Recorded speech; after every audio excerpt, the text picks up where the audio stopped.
E eu gostaria, então, nesse momento, de convidar vocês a abrirem aí a Bíblia no livro de Atos dos Apóstolos, no capítulo de número 8. Atos dos Apóstolos, capítulo de número 8. E eu quero, nessa noite, meditar com os irmãos a respeito do Espírito Santo. O Espírito Santo, o segredo para o trabalho da evangelização. O Espírito Santo, o segredo para o trabalho da evangelização. Amém? Atos, capítulo de número 8, versículo 26 em diante. Nós vamos fazer a leitura. Eu quero também, de antemão, pedir desculpas e pedir paciência também aos irmãos, porque eu estou com uma alergia. Aliás, até se possível, desliga esse ventilador, eu vou passar calor, mas é melhor do que eu ficar tossindo aqui, né? Tá vendo? Foi só eu falar.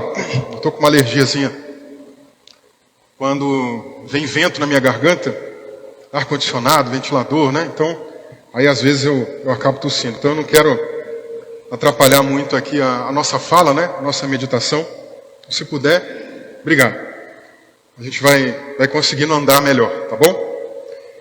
Atos capítulo 8, versículo 26, diz assim: Um anjo do Senhor disse a Filipe: Levante-se e vá para o sul, no caminho que desce de Jerusalém a Gaza. Este se acha no deserto. Filipe se levantou e foi. Havia um etíope, eunuco, alto oficial de Candace, rainha dos etíopes, o qual era superintendente de todo o seu tesouro. Ele tinha vindo adorar em Jerusalém e estava regressando ao seu país, e assentado na sua carruagem, vinha lendo o profeta Isaías. E então o Espírito disse a Filipe: Aproxime-se dessa carruagem e acompanhe-a. Correndo para lá, Filipe ouviu que o homem estava lendo o profeta Isaías. E então perguntou: O senhor entende o que está lendo? E ele respondeu: Como poderei entender se ninguém me explicar? E convidou Filipe a subir e sentar-se ao seu lado. Ora, a passagem da Escritura que ele estava lendo era esta: Foi levado como ovelha ao matadouro, e como cordeiro mudo diante do seu tosqueador. Ele não abriu a boca. Na sua humilhação, lhe negaram a justiça. Quem poderá falar da sua descendência? Porque a vida dele é tirada da terra. Então o eunuco disse a Filipe: Peço que você me explique a quem se refere o profeta. Fala de si mesmo ou de outra pessoa? Então Filipe explicou. E começando com essa passagem da Escritura, anunciou-lhe a mensagem de Jesus. Seguindo pelo caminho, chegaram a certo lugar onde havia água, e então o eunuco disse: Eis aqui água. O que impede que eu seja batizado? Filipe respondeu: É lícito, se você crê de todo o coração. Então ele disse: Creio que Jesus Cristo é o Filho de Deus. Então mandou parar a carruagem. Ambos desceram à água, e Filipe batizou o eunuco. Quando saíram da água, o Espírito do Senhor arrebatou Filipe, e o eunuco não o viu mais. E este foi seguindo o seu caminho, cheio de alegria. Mas Filipe foi visto outra vez em Azoto, e seguindo viagem, evangelizava todas as cidades até chegar a Cesareia. Amém. Aleluia. Feche seus olhos comigo, vamos orar. Pai querido e bendito, obrigado, meu Deus. Obrigado, Pai, por essa noite, por esse tempo que o Senhor preparou para a gente, tempo especial aqui de adoração. Obrigado, meu Deus, por manifestar a Tua presença, por tocar no nosso coração por nos reavivar sempre. Obrigado, ó Deus, por derramar aqui a tua graça nesse ambiente. Obrigado, Senhor, por estar presente no meio de nós e por habitar em nós. Obrigado, ó Deus. Nós queremos nessa noite, ó Deus, te apresentar essa passagem que foi lida. Que o teu Espírito Santo, ó Deus, nos guie em toda a verdade. Que o teu Espírito Santo nos ajude a entender a tua palavra. E que essa palavra, Senhor, venha ao nosso encontro de uma maneira transformadora. Que o teu Espírito Santo, ó Deus, nos motive. Não deixe a gente sair daqui como a gente entrou, mas nos motive a sair diferenciados, impactados. A gente acredita, Senhor, que a tua palavra não volta vazia. A gente acredita, Senhor, que a tua palavra é poderosa. Por isso, ó Deus, nessa noite, nós suplicamos ao Senhor para que o teu Espírito Santo mova em nós. Que o teu Espírito Santo nos inquiete no bom sentido dessa palavra. Faça com que a gente, ó Deus, queira alguma mudança para a glória do Senhor. Nós assim, ó Deus, nessa noite, oramos e agradecemos ao Senhor no nome de Jesus. Amém e amém. Glória a Deus. Como eu disse aos irmãos, nessa noite eu quero meditar com vocês sobre o Espírito Santo, o segredo para o trabalho da evangelização. A gente já viu que evangelização é uma ordem que Jesus deu para a gente. A gente vem falando disso há alguns meses. No último final de semana tivemos um treinamento, falamos sobre evangelização. Aprendemos questões práticas para evangelizar. Evangelização é uma ordem. Jesus em Mateus 28, verso 19, disse para que a gente faça discípulos, indo, anunciando a sua palavra, fazendo discípulos de todas as nações, batizando essas pessoas em nome do Pai, do Filho e do Espírito Santo, e ensinando essas pessoas a guardar tudo que ele tem ensinado. Na versão de Marcos, capítulo 16, versículo 15 em diante, ele começa a dizer que quem crer e for batizado será salvo, quem não crer está condenado. Então ele diz, para a gente ir e pregar o evangelho a toda criatura. Pregue o evangelho a toda criatura. É uma ordem, não é um pedido. E é uma ordem que se estende a toda a igreja, a todos os crentes, de todos os lugares, de todos os tempos. Não é uma ordem apenas para aqueles discípulos que viveram com Jesus lá no passado, é uma ordem para nós que somos discípulos de Jesus hoje. Mas como evangelizar? Eu sei que às vezes a gente pode ter as nossas dificuldades. Eu sei que às vezes a nossa própria personalidade, nosso temperamento, podem servir como barreiras. Eu sei que às vezes algumas situações que nós carregamos conosco, vergonha, timidez, podem também ser um empecilho. Eu sei que às vezes tem pessoas que leem muito, se preparam bastante, podem às vezes ter até uma oratória boa. Veja, Paulo uma vez estava perante uma autoridade, ele falou de Jesus para aquele homem disse, Paulo, você quase me persuadiu a me tornar um cristão. Tem pessoas que, se por um lado tem dificuldade de falar, tem outras pessoas que têm muita facilidade. Mas não é pela sabedoria humana que alguém é convertido. Não é pelo intelecto humano, pelo discurso persuasivo, pelas palavras bem colocadas, um discurso muito bem elaborado, que alguém vai se render ao senhorio de Jesus, gente. Não é assim que funciona. O segredo para a evangelização está no Espírito Santo. Está no convencimento. A gente pode montar o discurso mais bonito.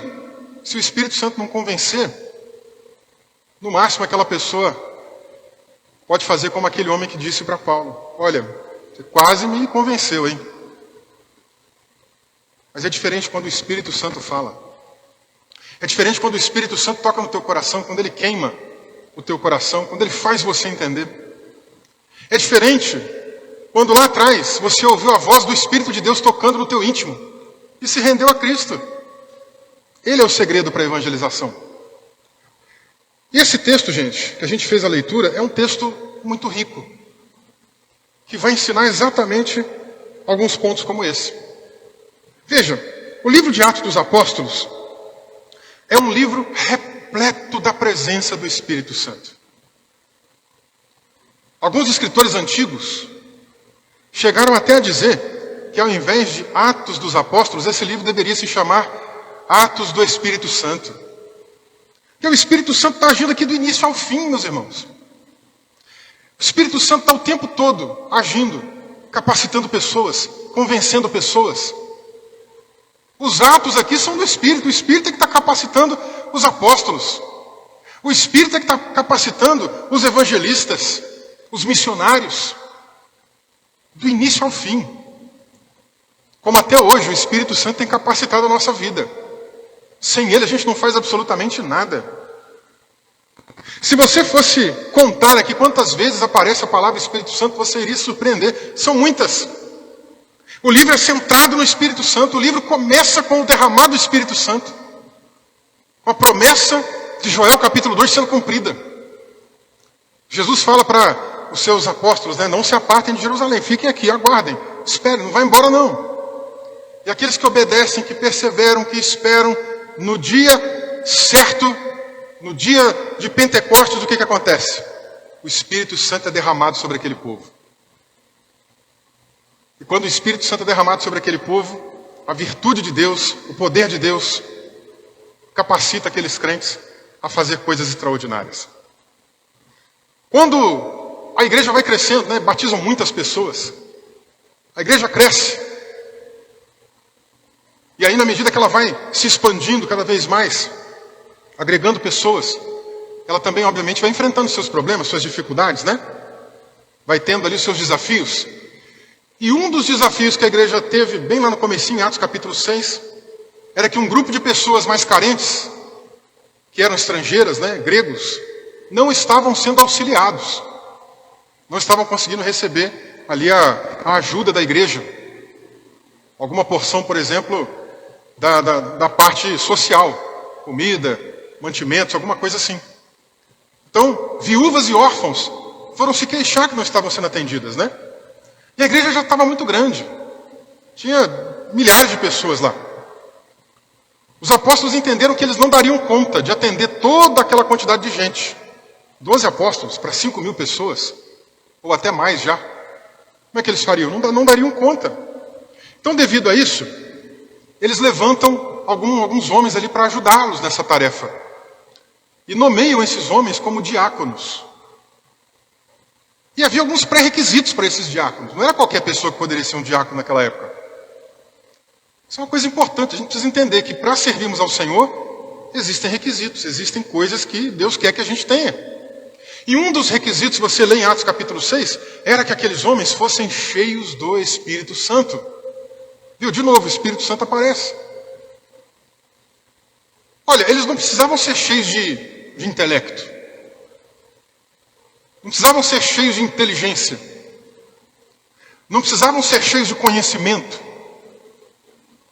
Embora, claro que o conhecimento seja importante, mas não precisavam ser cheios de conhecimento.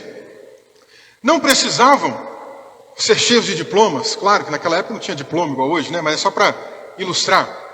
Não precisavam ser cheios de dinheiro.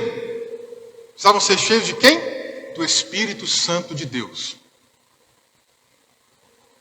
E com esse requisito, aqueles homens são enviados para fazer a obra do Senhor. Veja, Estevão, logo no capítulo seguinte, capítulo 7, um desses homens cheios do Espírito Santo está pregando como? Cheio do Espírito Santo. E pregando ali para aqueles homens, perante vários judeus que não querem aceitar sua pregação sobre Jesus. E enquanto ele prega a mensagem do Evangelho, tem gente ali ficando com raiva dele. Até que chega um momento, o pessoal pega pedras, sai tacando em Estevão, e Estevão morre apedrejado. Mas morre apedrejado, cheio do Espírito Santo de Deus. Ele olha para o alto, ele vê Jesus de braços abertos para ele. Porque pode faltar muita coisa na vida da gente. Pode faltar muita coisa. Pode faltar, às vezes, até saúde. Pode faltar, às vezes, até dinheiro. Pode faltar presença de pessoas. Às vezes tem aqueles momentos que a gente parece que não tem ninguém conosco, Você está sozinho, isolado. Pode faltar uma série de coisas, mas não pode faltar a presença do Espírito Santo. Estevão era cheio do Espírito Santo. E cheio do Espírito Santo, ele vê Jesus de braços abertos para ele. Isso não pode faltar. E tinha uma pessoa que estava ouvindo a pregação de Estevão. E Estevão estava cheio de quem mesmo? Estevão estava cheio de quem, meus irmãos? Cheio do Espírito Santo. Tinha uma pessoa que estava ouvindo ali a pregação de Estevão. Um homem chamado Saulo, que era de Tarso, perseguidor dos crentes. Inclusive, naquele dia, ele estava lá vendo Estevão ser assassinado e consentia com a sua morte. Mas toda pregação é como se fosse uma semente. Lembra da parábola do semeador? Como é que é a parábola do semeador? Jesus conta pra gente que um certo homem saiu a semear. Aí ele ia jogando sementes. E o que é a semente depois da explicação de Jesus? É a palavra de Deus. Estevão semeou. E aquela semente caiu num coração duro, num terreno difícil, num terreno que parecia de pedra, mas que depois Jesus quebrantou ele. Às vezes a gente está pregando para as pessoas e parece que a pessoa não está dando ouvido. Coração duro. Você prega, a pessoa não te dá atenção, a pessoa debocha, a pessoa ri. Quantas vezes você já não passou por experiência assim? Antes de eu entregar minha vida para Jesus, eu era desses. Debochava, ria. Pessoas vinham pregar para mim, eu não queria ouvir. Me sentia desconfortável. Eu lembro que um dia, já a minha mãe já estava indo na igreja, meu pai já estava indo na igreja, ela, vamos na igreja, meu filho. E eu debochava dela, igreja, Às vezes você está pregando para pessoas, o coração está duro, mas a gente tem o Espírito Santo, que é quem convence, quem quebranta. Quem pode fazer desse coração de pedra ser transformado num coração de carne. Porque isso é profecia bíblica. Ezequiel profetiza sobre isso, que ainda que o coração do povo seja como pedra, ele pode transformar esse coração em carne, amolecer esse coração. Então pregue, fale de Cristo. Estevão pregou, e Estevão estava cheio do Espírito Santo. E no momento oportuno, o coração de Paulo foi quebrantado, se transformou num coração de carne. E a mensagem entrou ali, a semente se aprofundou ali, e gerou muito fruto. Paulo, com certeza, foi um dos maiores homens de Deus que já pisou na face dessa terra, gente. Mas lá atrás alguém pregou para ele.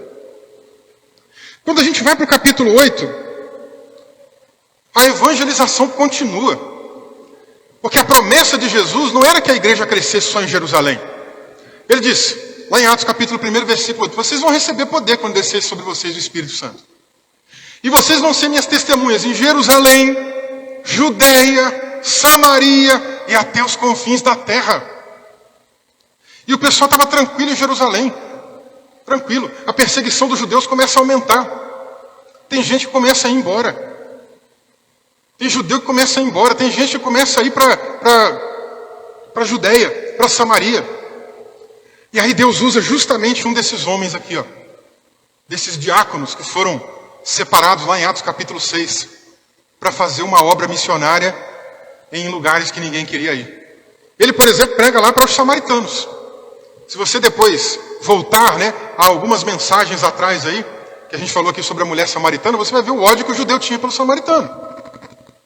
Mas Filipe prega em Samaria, ganha um povo ali, planta uma igreja ali. Depois de algum tempo, Pedro vai lá para ver como é que é aquela igreja.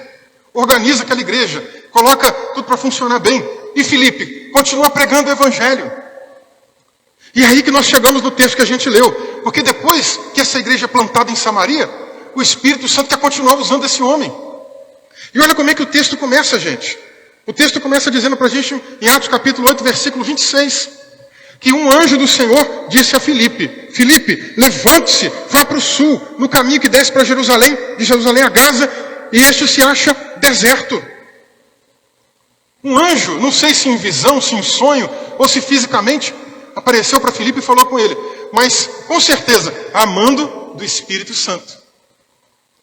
Porque o segredo para a evangelização é o Espírito Santo. E a gente vai ver daqui a pouco que o Espírito Santo vai continuar falando com Filipe. Aqui ele manda um anjo.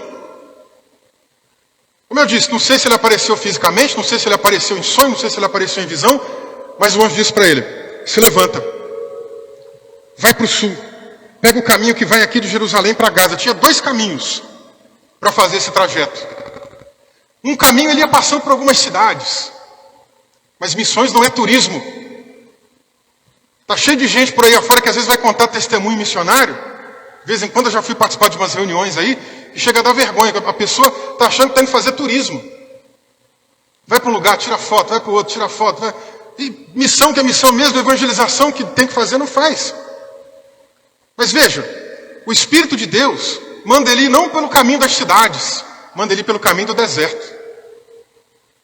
O caminho mais longo, mais demorado, o caminho mais solitário. E assim, às vezes, é o caminho do Senhor para a nossa vida. Ele quer que a gente faça um trabalho missionário, e às vezes não vai ter multidão de gente com a gente, não. Às vezes a gente vai estar fazendo um negócio bem no braço mesmo, ali, com a força do Espírito Santo, sozinho, no deserto. A gente pode até estar no deserto, aparentemente sozinho. É bom quando a gente tem outras pessoas com a gente, não é? Eu lembro quando às vezes eu saía para evangelizar. Aí eu chamava o irmão, chamava outro. A gente ia de dupla, de trio, ou às vezes até mais, né? É bom quando tem mais alguém. Um incentiva o outro, um anima o outro. É bom. Mas eu quero dizer uma coisa, não se prenda em multidões. Jesus pode chamar você para fazer a obra sozinho. Claro que um ajuda o outro. Mas tem hora que ele vai usar você. Sozinho, sozinha. E ele manda Filipe para esse caminho do deserto. Filipe vai sozinho, gente. Não tem ninguém para apoiar ele. E aí por isso que eu fiz aspas. Porque parece que a pessoa está sozinha. Mas ela não está sozinha. Jesus prometeu que nós não ficaríamos órfãos. Mas que ele enviaria um ajudador, que é o Espírito Santo de Deus. Amém? Então nós não estamos sozinhos. O Espírito de Deus está contigo. Amém? Aliás, o Espírito de Deus habita em você. Amém? Você não está sozinho. Não tem por que você ficar com medo. Não tem por que você ficar envergonhado, tímido. O Espírito de Deus está com você. E ele é o segredo para a evangelização. Ah, quem dera que fulano de tal, estudioso, estivesse comigo. Quem dera que aquela pessoa, imagina ele aqui, nessa época, quem dera que Pedro estivesse comigo aqui para ir fazer o trabalho missionário, um apóstolo, né? Quem dera que ele estivesse comigo. Às vezes você pode pensar, quem dera que o pastor Vinícius estivesse comigo, que o pastor Otieri estivesse comigo, que outra pessoa estivesse comigo. Não, o Espírito Santo está contigo, ele é mais importante. Que ele vai te dar a palavra certa, na hora certa, do jeito certo. Filipe não está sozinho. O Espírito Santo está com ele. E o Espírito Santo é o segredo para as missões. Diz aqui então que Filipe foi solícito. Filipe não perdeu tempo. Quero que você entenda isso. Quando o Espírito Santo falar alguma coisa contigo, não perca tempo. Não fique enrolando. A gente enrola para tanta coisa no nosso dia a dia. Alguém pede para você fazer alguma coisa em casa, né? Gente que, os maridos aqui agora, né? Aí eu vou falar isso aqui que é pra gente, né? A esposa pede, faz isso. Daqui a pouco eu vou, isso daqui a pouco vira uma semana, vira um mês, não é? Homens, não é mulheres? Perguntar para elas que elas vão entregar aí, que a gente sabe que é assim, né? Estou entregando aqui o meu defeito, né? Como todos os homens também têm. A gente enrola, a gente não faz na hora que é para fazer. Mas olha, deixa eu te dizer uma coisa. Quando o Espírito Santo falar contigo, levanta, se apronta, vai. Não enrola não, meu irmão. Não enrola não, minha irmã. Levanta e vai fazer. Diz o texto bíblico, versículo 27, que Filipe se levantou e foi. Não perdeu tempo. Prontidão. Prontidão. Deixa eu perguntar para você que nessa noite não precisa se manifestar, nem me responder, nem fazer nenhum sinal. É uma pergunta para a sua reflexão. Você está de prontidão? Você está de prontidão? Se o Espírito Santo te chamar para fazer algo, você está de prontidão? Quando Samuel, criança ainda, estava lá deitado, dormindo, e o Senhor chamou ele, né? Samuel, ele levantou, não sabia ainda que era o Senhor que estava chamando ele, mas estava de prontidão. Não para Deus naquele primeiro momento, né, de imediato, né, mas para Eli, o seu líder ali, né? Então ele se levanta, vai até Eli e fala, o Senhor me chamou? Pois não, estou aqui, prontidão. Aí ele falou, não te chamei não. Aí ele volta a dormir. Aí o Senhor chama de novo. E ele não sabe ainda que é o Senhor, então ele levanta outra vez. Eli, o Senhor me chamou? Estou aqui. Pois não, o que o Senhor precisa? Não te chamei não. Na terceira vez é que a ficha cai, né? E Eli entende, não, é Deus que está te chamando. Quando ele te chamar de novo, você responda: eis-me aqui, fala que o teu servo escuta, fala que o teu servo ouve. E aí então, na sequência, ele responde dessa maneira, e Deus entrega uma profecia para o jovem Samuel. Prontidão! Você está de prontidão? Se o Senhor te chamar de madrugada, como ele fez com Samuel, você está de prontidão? Talvez ele não vai te fazer levantar de madrugada para ir para a rua para pregar para alguém. Pode acontecer também. Mas provavelmente ele pode te chamar de madrugada para orar por alguém.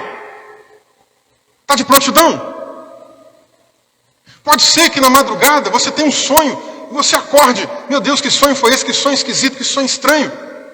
Quem sabe não é Deus querendo falar contigo? Levanta, vai para um lugar isolado, para não acordar ninguém na sua casa. Fica ali quietinho, dobra o seu joelho, ora, pede a Deus para falar contigo, para mostrar para você o que Ele quer.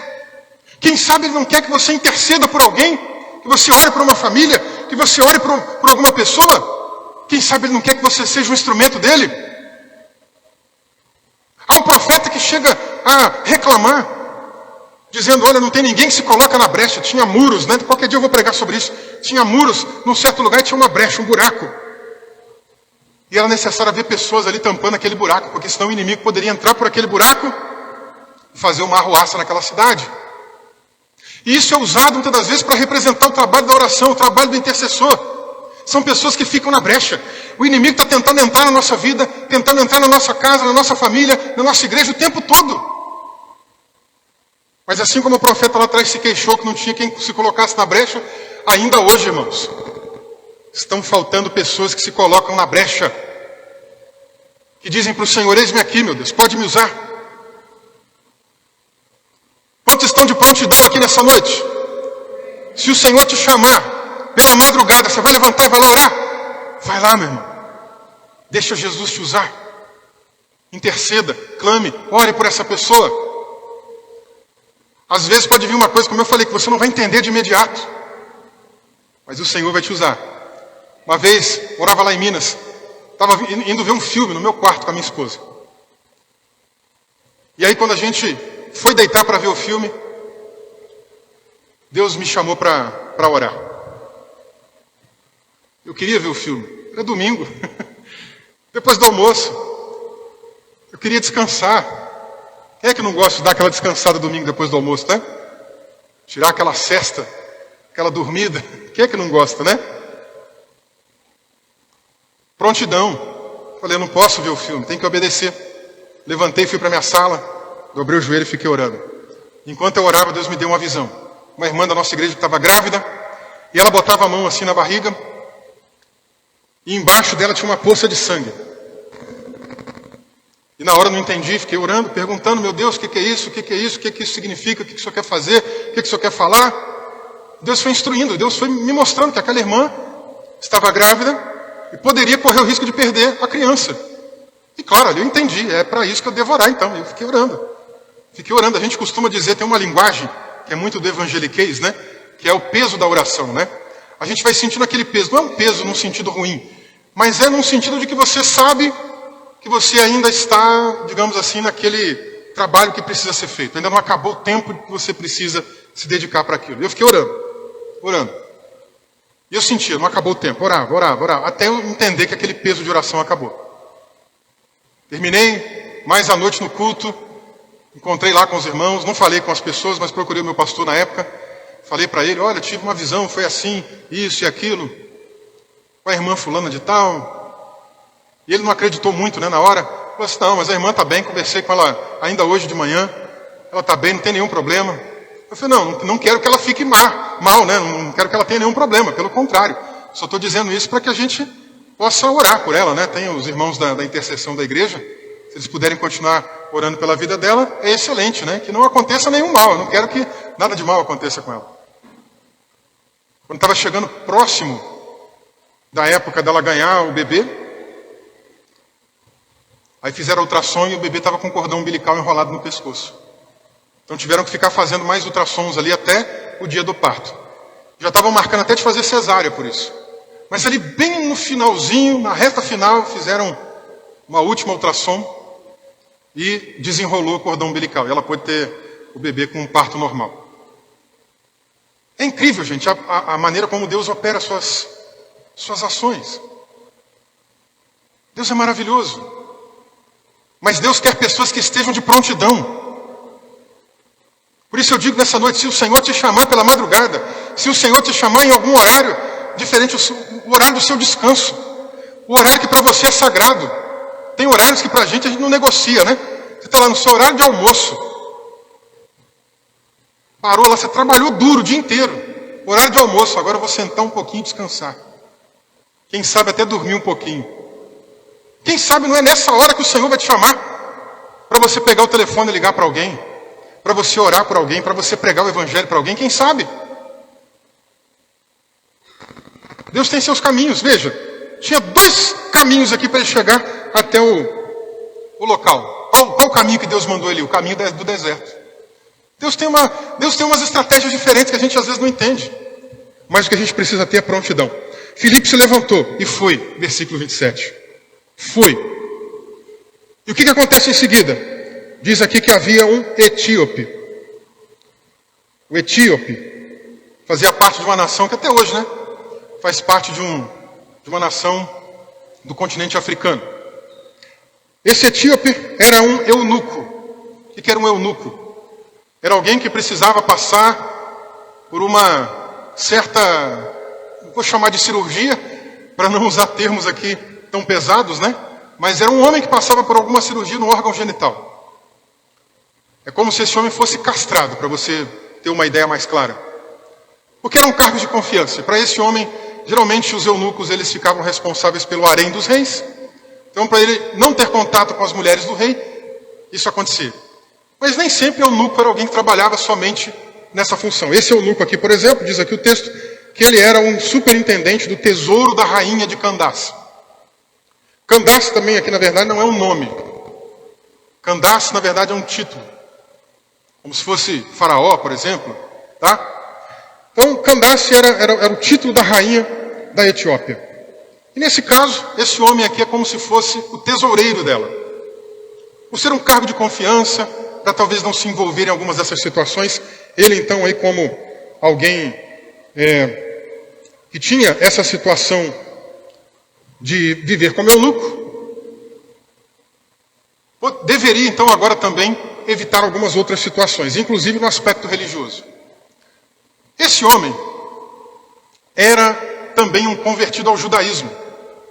A gente comentou um pouquinho sobre isso alguns dias atrás também, mencionando aqui a respeito dos prosélitos, que eram judeus estrangeiros, né? Estrangeiros que se converteram ao judaísmo. E eu quero que você preste atenção comigo, se você puder aí, abra sua Bíblia comigo, em Deuteronômio, capítulo 23. Abra aí comigo. Deuteronômio, capítulo 23.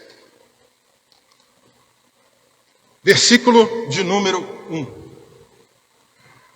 Diz assim: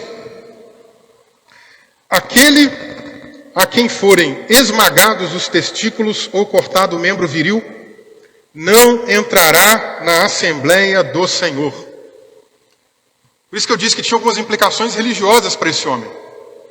Esse homem, na sua condição de eunuco, convertido ao judaísmo, quando ele certamente foi participar de alguma festividade dos judeus, alguma festa de peregrinação, ele não poderia entrar em algum lugar específico do santuário. Ele, como sendo gentio, tinha lá o pátio dos gentios, e ele tinha que ficar ali mais do lado de fora. Podia entrar, tinha que ficar separado. Veja, não entrará na Assembleia do Senhor. Ficava de fora. Imagina, se você quisesse vir aqui para a igreja.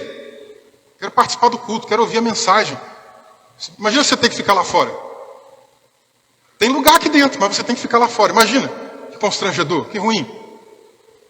Você não gostaria de estar em comunhão com os irmãos? Não gostaria de ouvir mais de perto a mensagem? Mas a lei de Moisés estabelecia isso. Então esse homem, por exemplo, não podia entrar lá na Assembleia, não podia ficar lá junto com o povo. Mas Deus já tinha um plano. Abra comigo também a sua Bíblia no livro do profeta Isaías. Capítulo 56.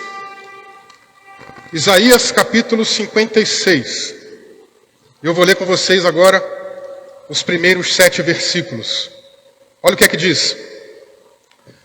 Assim diz o Senhor, mantenham o direito e pratiquem a justiça, porque a minha salvação está prestes a vir, e a minha justiça está prestes a se manifestar. Bem-aventurado quem faz isso, e aquele que nisso se firma, que se guarda de profanar o sábado e guarda a sua mão de cometer algum mal.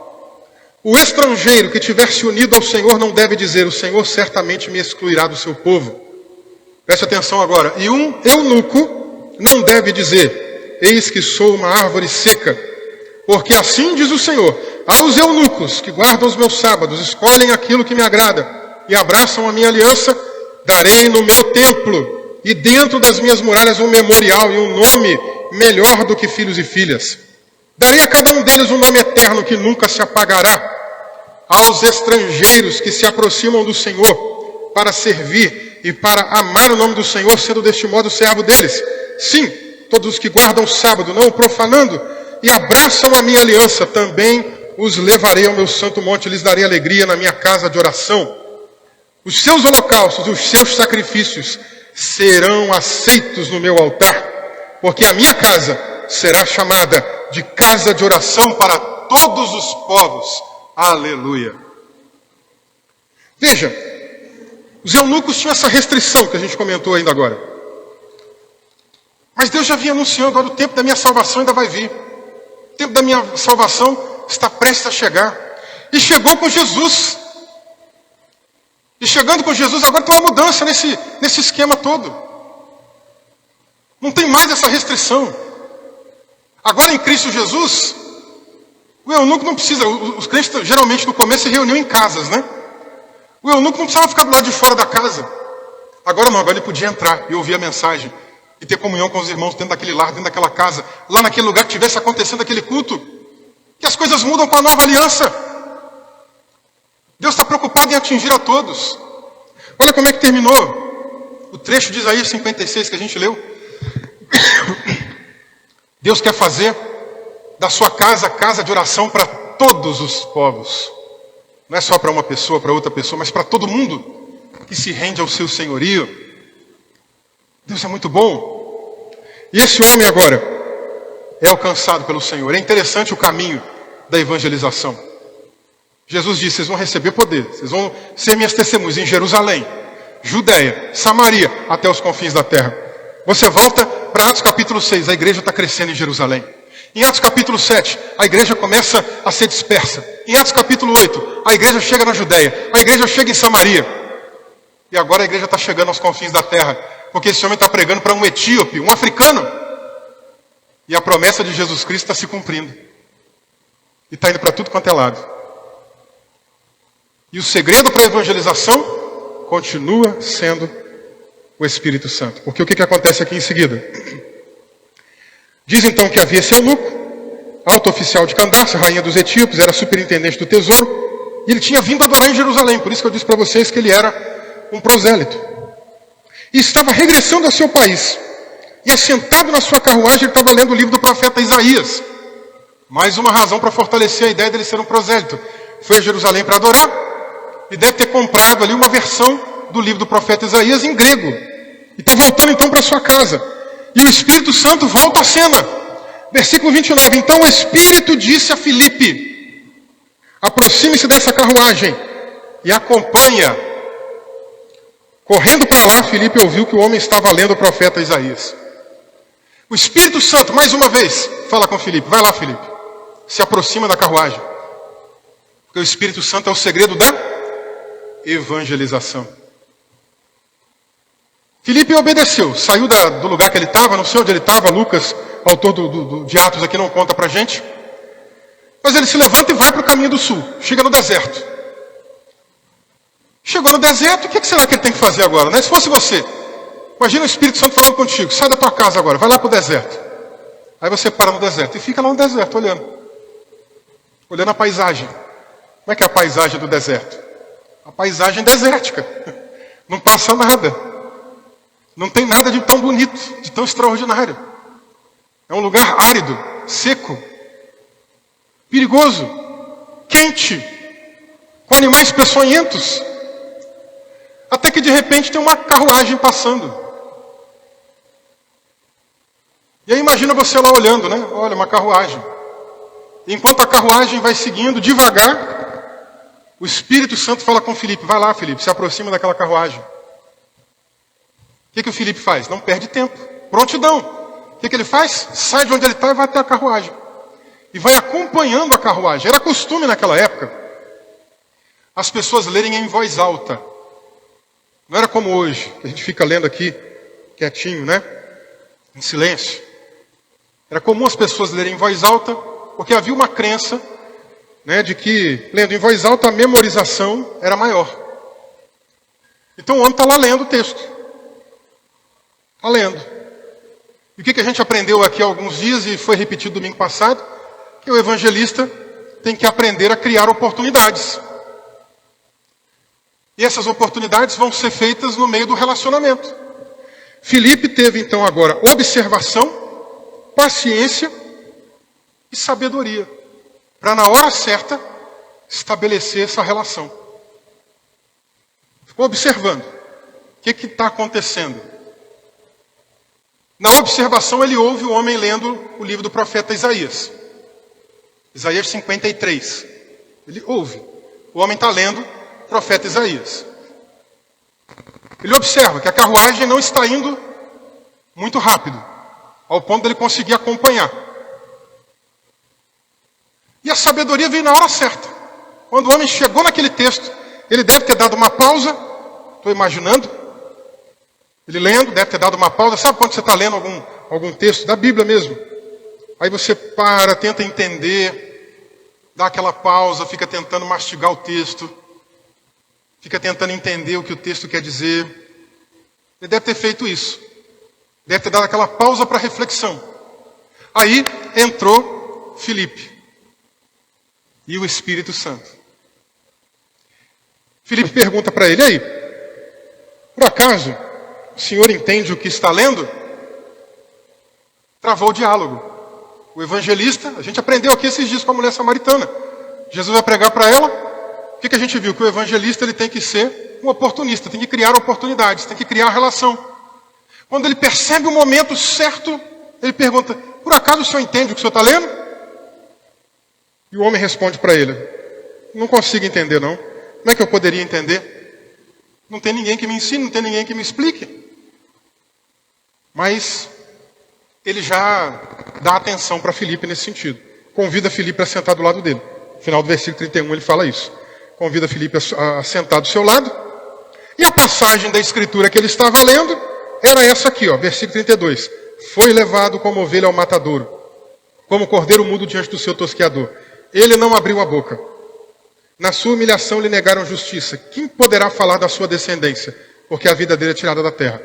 Se você fizer a comparação desse texto, esse texto aqui, ele se encontra em Isaías capítulo 53, versículos 7 e 8.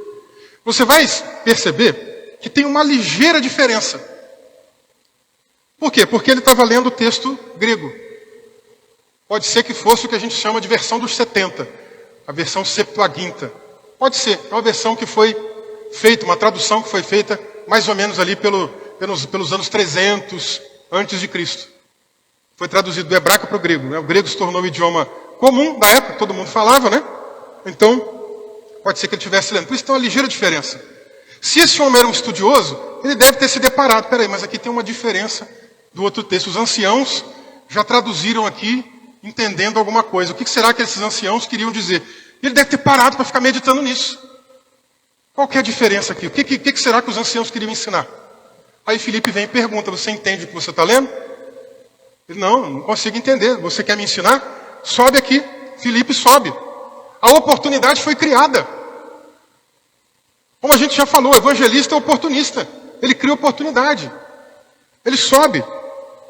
E agora, uma outra coisa que é essencial para a evangelização, não é só criar oportunidade, é você estar preparado para isso, para o que você vai falar e ensinar para essa pessoa. Diz o texto bíblico agora no versículo 34, que o eunuco pediu para ele, peço que você me explique a quem se refere o profeta. Ele está falando de si mesmo ou ele está falando de outra pessoa? Presta atenção no 35. Então Filipe explicou. E começando com esta passagem da Escritura, anunciou-lhe a mensagem de Jesus. Começando com esta passagem, mas não ficou só nessa. Ele falou um monte de coisa. E aí, gente, eu quero que você de novo abra comigo a sua Bíblia, para a gente ver como é que o segredo de tudo está no Espírito Santo. João capítulo 14, versículo 25 e também 26, diz assim: tenho dito isso, enquanto ainda estou com vocês, mas o Consolador, o Espírito Santo, que o Pai enviará em meu nome, esse ensinará a vocês todas as coisas e fará com que se lembrem de tudo o que eu lhes disse. O evangelista tem que estar preparado. O evangelista tem que ler Bíblia, tem que estudar a palavra de Deus. Não estou falando que o evangelista tem que ser um teólogo. Não estou falando que o evangelista tem que ser alguém totalmente versado nas Escrituras. Não, não é isso não. Mas se você ama a Jesus e a sua palavra, leia. Uma vez eu passei um vídeo aqui na igreja de um rapaz que foi participar de uma reunião de muçulmanos, um rapaz cristão. E ele se levantou no meio da assembleia, pediu a palavra, o microfone foi até ele. E ele foi tentar evangelizar. Nobre a atitude dele. Falou de Jesus. O dirigente da reunião deu um banho no rapaz. O dirigente da reunião, um muçulmano, sabia muito de Bíblia. Saiu citando texto um atrás do outro. Pá, pá. Você que é cristão não está interpretando a Bíblia corretamente. E pá, pá, pá, pá, pá. E saiu falando um monte de coisa para ele. E o rapaz ficou envergonhado. Você que é um cristão, você que é uma cristã, precisa ler a Bíblia. Você precisa ler as Escrituras. Você precisa ter fome dessa palavra. Veja, o que Jesus prometeu ali? Que o Espírito Santo ele vai estar conosco, ele vai nos lembrar. Ele vai ensinar a gente, vai nos lembrar sobre o que Jesus tem dito para a gente. Ele vai lembrar. Mas eu lembro de quê? De uma coisa que eu não conheço? Alguém já lembrou de alguma coisa que não sabia? Já lembrou? Eu nunca. Não tem como. Como é que eu vou lembrar de uma coisa que eu não sei? Eu só vou lembrar de uma coisa que eu já conheci, que eu já sei. Eu já estudei. Que eu tenho uma memória vaga lá. Imagina que a sua mente fosse como uma grande biblioteca cheia de gavetas. Conseguiu imaginar? Uma biblioteca bem grande, cheia de gavetas. Tem umas gavetas que está tudo guardadinho lá, né? Está lá arquivado. Mas que há muito tempo você não abre aquele arquivo, né? Para pegar aquela memória. Mas está lá arquivado. Se eu te perguntar agora, talvez você não lembre muito bem daquilo. Mas na hora da evangelização a coisa é diferente. Eu estou falando como alguém que já experimentou isso muitas vezes. Você chega para falar de Jesus com a pessoa, começa a conversar, do nada. Parece que ele refresca a sua memória. Parece que ele pega assim uma lanterna e faz assim na sua cabeça. E te ilumina. E aí aquele negócio que você leu lá atrás, há muitos anos atrás, que você nem tinha ideia que você um dia ia usar aquilo, naquele momento você usa. Com a propriedade que você deveria usar. Essa é a promessa que o Senhor Jesus fez. Ele vai fazer a gente lembrar. E Ele quer fazer você lembrar. Eu quero que você experimente isso na sua jornada. Experimente isso. Eu já experimentei. É uma coisa maravilhosa. É gostoso você ver a pessoa recebendo a mensagem, ouvindo a mensagem com alegria. É gostoso. Mas também é gostoso você ser usado pelo Espírito Santo. Veja, é o que eu comentei aqui agora há pouco, né? Qual é o segredo para a evangelização? Não é você saber muita coisa. Você não precisa ser um teólogo para evangelizar alguém. Não precisa. Mas você precisa ser um crente dedicado. E o segredo é o Espírito Santo, porque Ele vai te fazer lembrar na hora certa, a palavra certa, no momento certo, para ser falada do jeito certo. Esse é o Espírito Santo. Filipe prega para aquele homem. A conversa parece ter sido demorada. Diz o versículo 36, que seguindo pelo caminho, chegaram então a um lugar onde havia água. A conversa parece que demorou. Parece que o eunuco estava gostando do estudo, da mensagem. Não sei quantos minutos ou horas, talvez. Eles foram conversando. Filipe foi instruindo. É aquilo que eu comentei. Filipe começou a pregar sobre Isaías 53, mas não ficou só ali. Continuou falando muita coisa. Isaías 53 fala daquilo que a gente chama de servo sofredor. Do sacrifício de Cristo, né?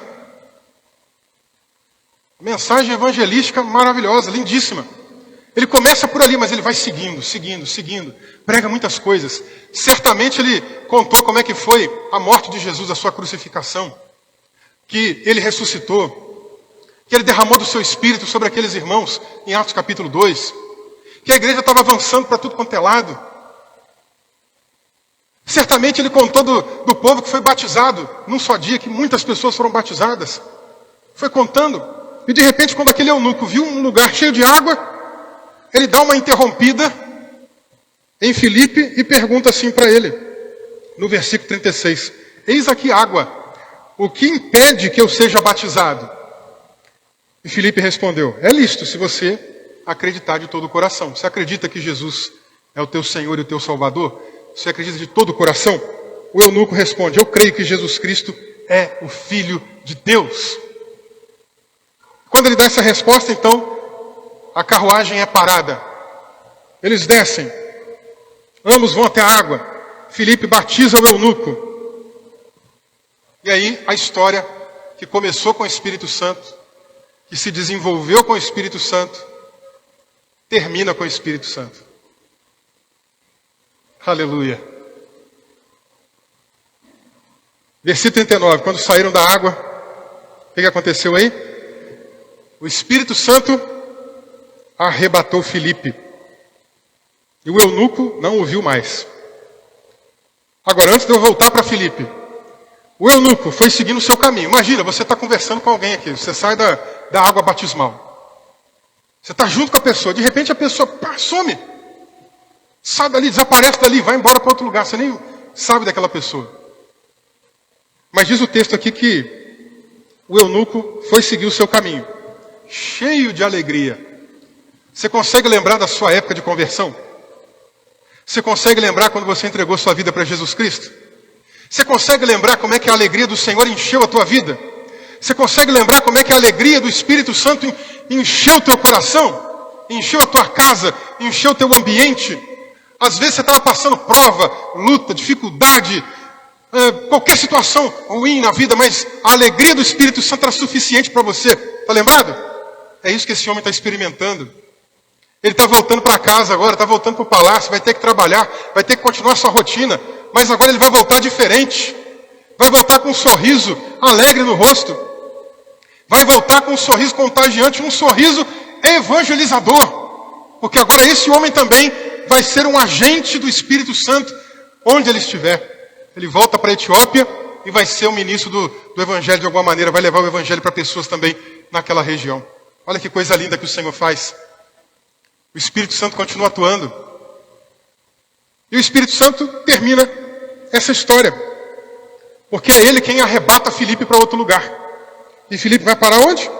Em Azoto. Azoto era uma cidade que fazia parte da terra dos filisteus. Os filisteus foram um povo terrível que perseguia os judeus, o povo de Israel.